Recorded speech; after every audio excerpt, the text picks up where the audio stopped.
Hey everyone, welcome to CLAT point and let's start आज का the Hindu news discussion. काफी कुछ है पढ़ने के लिए, तो बिना समय गवाए शुरू करते हैं। देखो, क्लैट 2025 की अगर आप तैयारी कर रहे हो तो आप हमारे टाइटन बैच में इनरोल कर सकते हो। 24,999 का ये कोर्स है। इसमें आपके घर पे हम बुक्स भेजने वाले हैं, लाइव क्लासेस हैं, पर्सनल मेंटरशिप है, मॉक टेस्ट है, everything you needed to ace this exam सब कुछ मिलने वाला है। डिस्क्रिप्शन से आपको हमारी ऐप या वेबसाइट विजिट करनी है, डेमो क्लास देख सकते हो। जैसे ही अच्छा लगेगा, get your self enrolled. With in 30 to 40 minutes हमारी टीम से जो मेंटोर होंगे वो आपको कॉल करेंगे एंड सारी चीज़ें बाकी के आगे समझा देंगे। And if you are preparing for NLSET या CLAT PG then also don't forget to check our application. ठीक है, चलिए बढ़ते हैं आगे। आज की देखिए फ्रंट पेज पे न्यूज़ आई है, jet burst into flames after collision with relief plane in Tokyo, 5 डेड। तो ये घटना है आपकी जापान की है और दुर्भाग्यपूर्ण घटना है। ऑल्दो ज़्यादा इसमें कैजुअलिटीज़ नहीं हुई हैं, तो इस हिसाब से मतलब काफ़ी बड़ा एक आपदा जो है वो टल गया है। बट आपको यहाँ पे ना ये समझना होगा कि एग्ज़ाम के पर्सपेक्टिव से ऐसी चीज़ें इंपॉर्टेंट होती हैं क्या। तो देखो, एग्ज़ाम के पर्सपेक्टिव से ऐसी चीज़ें इंपॉर्टेंट होती हैं अनटिल अनलेस वो कोई बहुत बड़ा इशू बन गया हो तभी। मतलब अगर जैसे आपको याद होगा कि ईरान ने अपनी एक फ्लाइट को जो है वो खुद से ब्लास्ट कर दिया था जब ईरान एंड USA का पंगा चल रहा था, 2 साल हो चुके हैं। तो वो एक इम्पॉर्टेंट इंटरनेशनल अफेयर था, but this is not that much important और इसमें इतना अपने को लोड भी नहीं लेना है। ठीक है, बाकी हुआ क्या है, तो एक आपकी जो मतलब 2 फ्लाइट्स थी, एक आपकी सिविलियन फ्लाइट थी और एक आपकी दूसरी फ्लाइट थी, आपस में इनका टकराव हो गया जिसकी वजह से काफ़ी सारे लोगों की चोट लग गई हैं एंड देयर आर 4-5 पीपल जो काफ़ी ज़्यादा सीरियस इंजर्ड हैं। ठीक है, तो द प्लेन रिपोर्टेडली एयरबस 350 था जो कि न्यू चिंटोज एयरपोर्ट से आया था और इसी तरीके की इसमें है। वो एग्ज़ाम का पर्सपेक्टिव है नहीं तो ज़्यादा अपने को देखने का ज़रूरत है नहीं। फिर है MHA seeks to pacify truckers protesting new hit and run law. तो देखो, अगर आप लोग काफ़ी सारे शहरों से बिलोंग कर रहे होगे, या क्योंकि ये हर जगह नहीं हुआ है, तो अगर आप उन शहरों से बिलोंग कर रहे होगे जहाँ पे प्रोटेस्ट हो रही हैं तो आपने इसका हीट जो है फील किया होगा। जैसे कि in Lucknow what we have seen कि भाई पेट्रोल पंप में बहुत लंबी लंबी लाइन लगी है क्योंकि ट्रकर्स ने प्रोटेस्ट कर दिया है। अब ये प्रोटेस्ट क्यों हो रहा है, बहुत जगहों पे ये आपको देखने को मिला होगा क्योंकि हमारी सरकार एक नया लॉ लेके आई है जिसका नाम है हिट एंड रन लॉ। तो ये है क्या, देखो actually hit and run law क्या है। हिट एंड रन लॉ के तहत सरकार ने ये बोला है कि देखो, अगर कोई आदमी सड़क पर ड्राइव कर रहा है और उससे कोई आदमी या किसी भी इंसान की उस गाड़ी से टकरा के मृत्यु हो जाती है और वो इंसान जो है वो पुलिस को बिना इन्फॉर्म करे वहां से भाग जाता है, तो ऐसे सर्कमस्टेंसेस में 10 years की पनिशमेंट प्लस 7 लाख का फाइन का जो है वो प्रावधान दिया गया है। किसमें? BNS में, जो हमारा न्यू आपका भारतीय न्याय संहिता है। किसको रिप्लेस किया गया है? IPC में, IPC को। तो ये जो लॉ है ना, इसके चलते हुए काफ़ी सारे ट्रकर्स जो हैं वो इस चीज़ से खुश नहीं हैं, they are protesting against it. उनका ये कहना है कि मतलब बहुत बार पता भी नहीं पड़ता है या कुछ इस तरीके की चीज़ें। दूसरा देखो, एक चीज़ और है यार, ऐसे सर्कमस्टेंसेज में बहुत बार ऑल्दो आई एम नॉट मतलब डिफेंडिंग ट्रकर्स कि उनके साथ गलत हो रहा है, ऐसा लॉ नहीं आना चाहिए, लॉ ठीक है।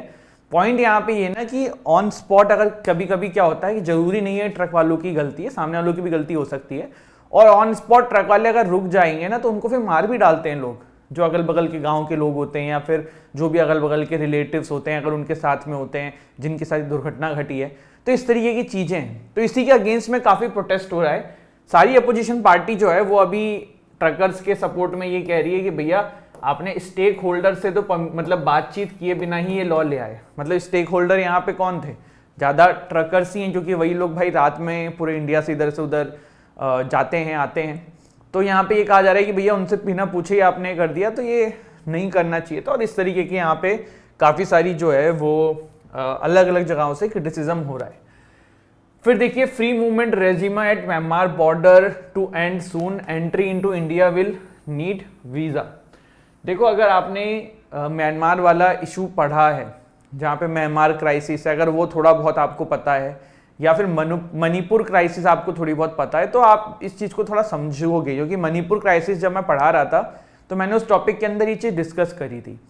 मणिपुर के अंदर ना बहुत सारे लोगों की शादी म्यांमार में होती है। अगर आप ऐसे समझो कि ये बॉर्डर है, इधर म्यांमार है, इधर मणिपुर है, तो देयर इज अ एरिया जिसके अंदर फ्री पास है, मतलब इंडिया से म्यांमार से इंडिया के मणिपुर से म्यांमार में लोग ऐसे ही आ जा सकते हैं, वो ओपन है एरिया। और बहुत बार यहाँ पे देखा जाता है कि म्यांमार के लोगों की शादी फिर इस एरिया के लोगों के साथ करी जाती है। तो ये वहाँ पे एक बहुत लंबे समय से चलता हुआ आ रहा है और अब दोनों ही एरियाज जो हैं वो काफ़ी सारे रिलेशन आपस में शेयर करते हैं। इसी के ऊपर अभी यहाँ पे ये बोला जा रहा है कि जो फ्री मूवमेंट रेजिमा है ना म्यांमार बॉर्डर पे, इसको जल्द ही ख़त्म कर दिया जाएगा और फिर इस तरीके के ट्रैवल के लिए जो है वो वीज़ा की नीड पड़ेगी। तो देखो अभी इसके भी अगेंस्ट में काफ़ी प्रोटेस्ट और सारी चीज़ें हो सकती हैं, क्योंकि जैसे मैंने आपको बताया कि ये काफ़ी समय से फ्री मूवमेंट चल रहा है और अभी फ्री मूवमेंट तो चल ही रहा है, एक्चुअली हो ही रहा है कि शादियां भी आपस में होती हैं। तो अब आप सोचो कैसे ये चीज़ें पॉसिबल हो पाएंगी, इस फैमिली का उस फैमिली से मिलना, अगर वीज़ा हो जाएगा तो थोड़ा प्रोसेस कॉम्प्लिकेटेड हो जाएगा। आप कहोगे सर ऐसा नियम क्यों चल रहा है? देखो यार, जब ब्रिटिशर्स नहीं थे ना तो सब तो एक ही में होता था, मतलब ब्रिटिशर्स से जब देश डिवाइड हुआ या चीज़ें हुई तो कोई प्रॉपरली चीज़ें थोड़ो करी गई कि यार वहाँ का कल्चर यहाँ नहीं होगा, ऐसा वैसा। तो ये आज के ज़माने से थोड़ो इनके आपस में रिलेशंस होंगे, ये बहुत पहले से इनके यहाँ शादियाँ होती होंगी आपस में, तो वो जब बस देश डिवाइड हुए तो उसमें रह गई चीज़ें। तो वो वाली चीज़ है जिसकी वजह से आपको यहाँ पे ये प्रॉब्लम देखने को मिल रहा है और अभी गवर्नमेंट ने बोला है कि इसको ख़त्म कर देंगे, जो कि सही भी है, क्योंकि बहुत ज़्यादा इंसर्जेंसी भी इसी एरिया से बढ़ती है, तो वो भी रोकना अपने आप में बहुत ज़रूरी है। तो गवर्नमेंट का इस तरीके का कदम उठाना सही है, बट ये है कि प्रोसेस बहुत कॉम्प्लिकेटेड ना करी जाए, लोग जैसे जो आ जाना चाहें वो भी अपना करे जाएं, तो वो वाली चीज़ है। ठीक है, अब आज का एक इंपॉर्टेंट आर्टिकल जो है ना हम डिस्कस करने वाले हैं, वो डिस्कस करने वाले उल्फा के बारे में। अभी ये काफ़ी न्यूज़ में है। न्यूज़ में क्यों है? क्योंकि पीस अकॉर्ड साइन हो रहा है उल्फा गवर्नमेंट के बीच में, जिसकी वजह से काफ़ी ये चर्चा का विषय बन गया है। तो what is this ULFA, why is in news, क्या है पूरा मामला, डिटेल में समझते हैं वंस फॉर ऑल। ठीक, चलिए तो सबसे पहले देखो थोड़ा सा टर्म की ही बात कर लेते हैं। उल्फा की फुल फॉर्म क्या है? United Liberation Front of Assam. क्या है? United Liberation Front of Assam. ठीक, थोड़ा सा कंटेक्स्ट पे आएंगे, पीस डील पे आएंगे, उससे पहले थोड़ा सा उल्फा का इतिहास समझ लो, जो आपको समझने में थोड़ा बेटर हो कि क्या हो रही है, क्या कैसे हैं चीजें। देखो आसाम जो है ना, वो आप ब्रिटिशर्स से पहले भी देख लोगे या फिर आज़ादी से पहले भी देख लोगे ना, तो वहाँ पे लोग माइग्रेट कर रहे थे। इवन 19वीं सेंचुरी में आसाम में लोग जो है माइग्रेट करना शुरू कर चुके थे, जबकि उस समय तो ब्रिटिशर्स और आज़ादी वाला भी सीन नहीं था। फिर आज़ादी के बाद ये चीज़ और हो गई, क्योंकि फिर जो बांग्लादेश था, जो कि उस समय ईस्ट पाकिस्तान था, वहाँ से भी लोग आसाम की तरफ माइग्रेट करने लगे थे। तो जो आसमीज जो लोकल लोग हैं ना, वो काफ़ी इस चीज़ से परेशान थे, क्योंकि उनको ये लग रहा था कि हमारा जो मतलब हमारा कल्चरल है, we are not able to save it, और इस तरीके की चीज़ें होती रहेंगी तो हमारे सारे रिसोर्सेज ये सब लोग यूज़ करते जा रहे हैं। तो इस तरीके की चीज़ें देखने सुनने को मिली थी। तो इसी के वजह से आसाम में ना काफ़ी सारे ग्रुप्स बने थे जो इसके अगेंस्ट में आवाज़ उठाते थे। उसी का एक आपका नाम है उल्फा, और उल्फा करके ये एक ग्रुप बना, जो कि एक मास मूवमेंट शुरू हुआ था 1975 के बाद अगेंस्ट द जितने भी माइग्रेंट्स यहाँ पे आ रहे हैं उनके अगेंस्ट में। उसके बाद से फिर ये चीज़ जो है ये काफ़ी बड़े लेवल पे देखने को मिल गई, और अलग अलग ग्रुप्स तो बने ही थे, उसी में से एक उल्फा भी था। तो 1979 के आसपास आप कह सकते हो कि उल्फा की स्थापना हुई थी। United Liberation Front of Assam was born during the anti foreigners movement of 1979। Aim क्या है?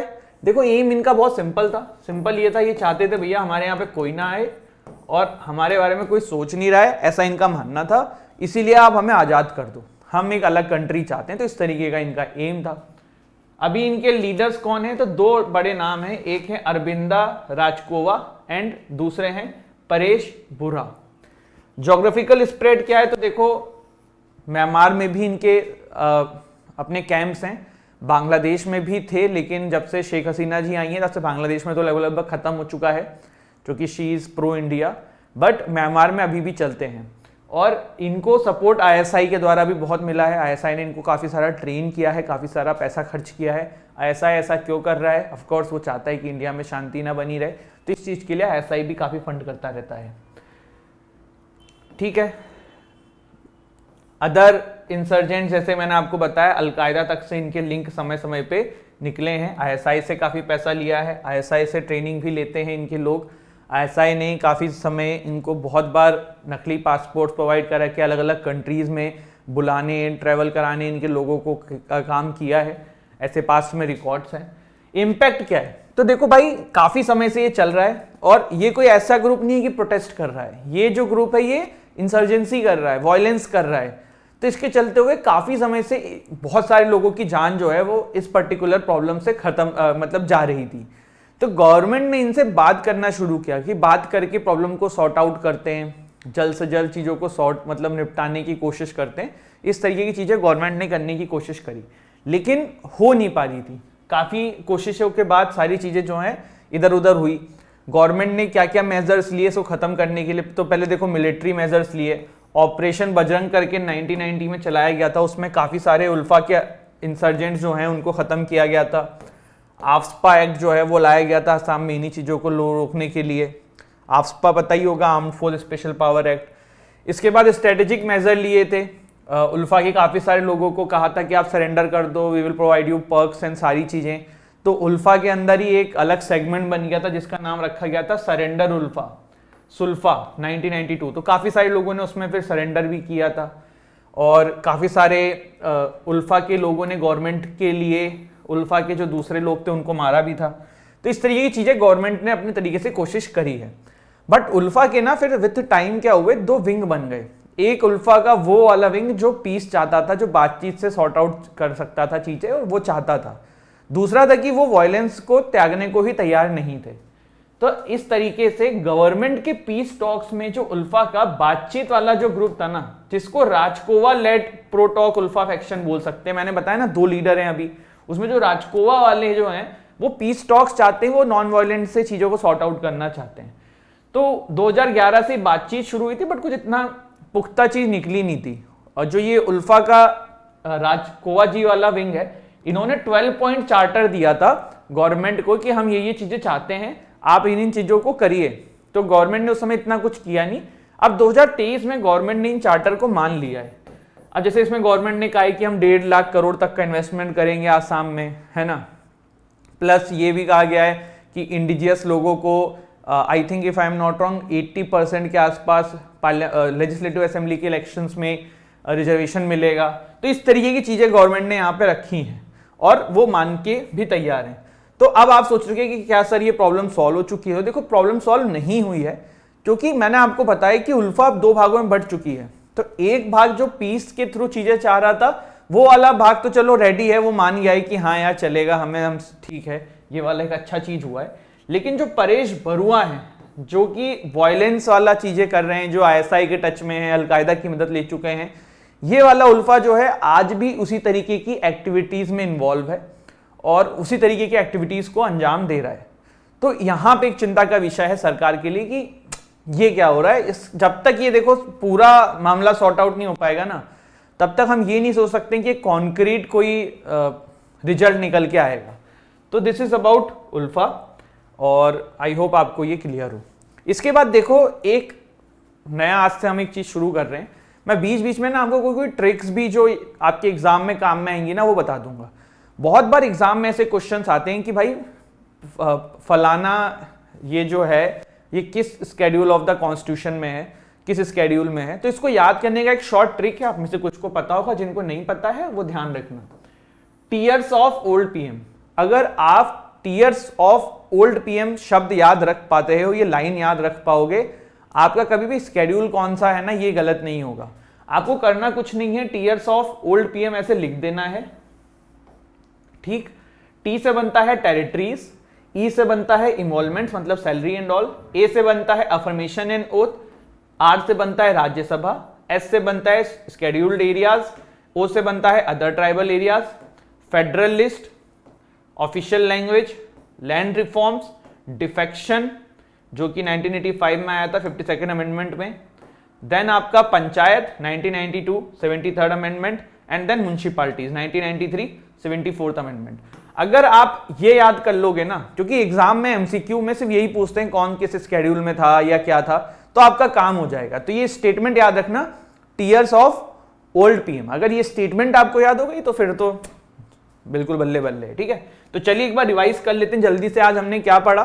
तो हमने शेड्यूल्स ऑफ कॉन्स्टिट्यूशन कैसे किए जाते हैं वो समझा है, हमने उल्फा के बारे में जाना है, उल्फा की पूरी डिटेल समझी है, कैसे आया, क्यों आया, हिस्ट्री क्या है, क्यों आसाम में थोड़ी सी प्रॉब्लम है, क्यों आसाम के लोग नहीं चाहते हैं कि माइग्रेंट्स वहां पे आए, फिर क्या उल्फा के 2 फैक्शन है, अभी गवर्नमेंट ने जो डील करी है वो क्या है, वो वाली चीजें हैं, ठीक है।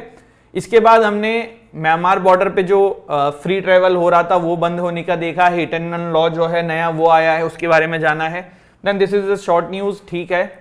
बाकी टाइटन बैच में आप इनरोल कर सकते हैं, एनएलसेट के जो बच्चे तैयारी कर रहे हैं वो हमारे प्रारंभ बैच में इनरोल कर सकते हैं, एंड क्लैड पीजी के स्टूडेंट्स जो हैं वो हमारे चैंपियंस बैच में इनरोल कर सकते हैं। तो this is it, thank you so much. हंसते रहिए, मुस्कुराते रहिए, पढ़ाई करते रहिए। Don't forget to like share subscribe the channel. जय हिंद, जय भारत।